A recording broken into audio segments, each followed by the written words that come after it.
Influenza by Julian Boyce. For Biology 54.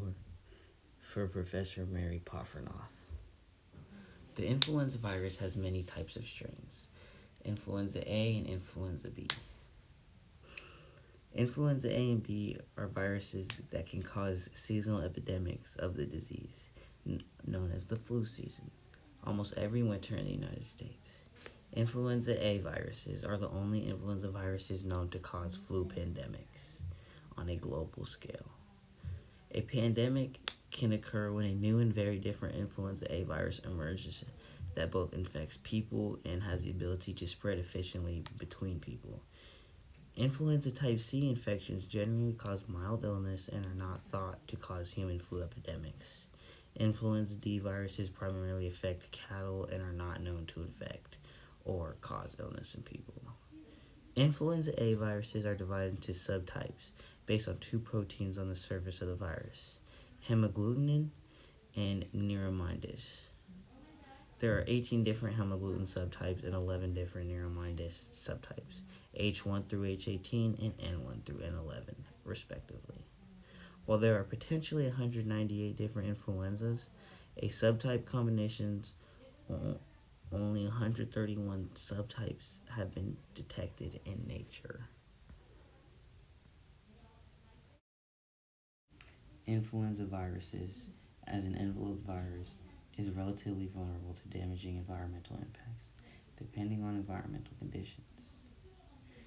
The influenza virus can survive up to several hours in water at low temperatures and considerably longer. Influenza viruses are sensitive to lipid solvents and detergents. They are also vulnerable to heat and a low pH, depending on the virus type. The A virus of influenza, if unclaved, are obviously more stable than a virus with claved HA. The most outstanding characteristic of influenza viruses are their rapid evolution, which leads to the great variability. This is the case especially with influenza A virus. According to the antigenic properties of their envelope proteins, influenza A viruses are subdivided into a number of subtypes, 16 different HA and 9 different NA. The nomenclature system follows the pattern HYNY, including the host of the origin, geographical location, strain number, and year of isolation.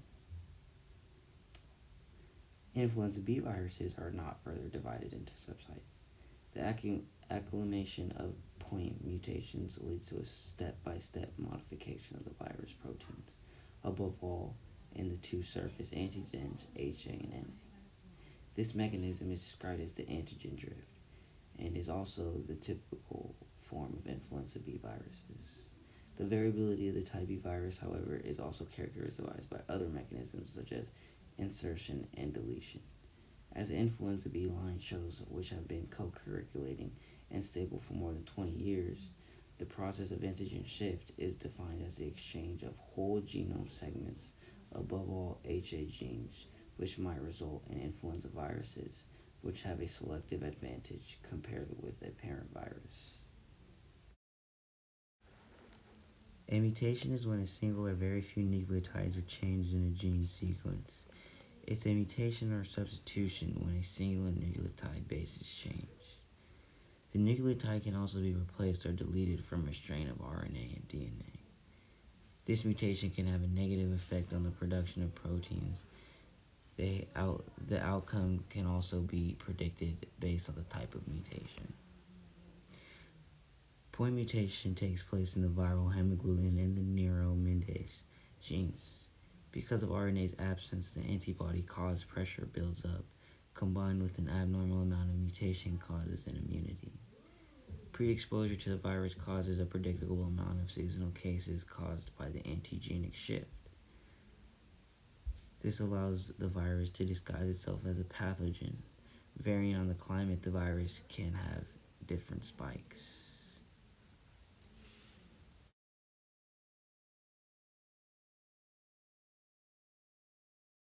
Some symptoms of the influenza virus are fever, fatigue, headache, cough, nausea, vomiting, sore throat, and sinus congestion.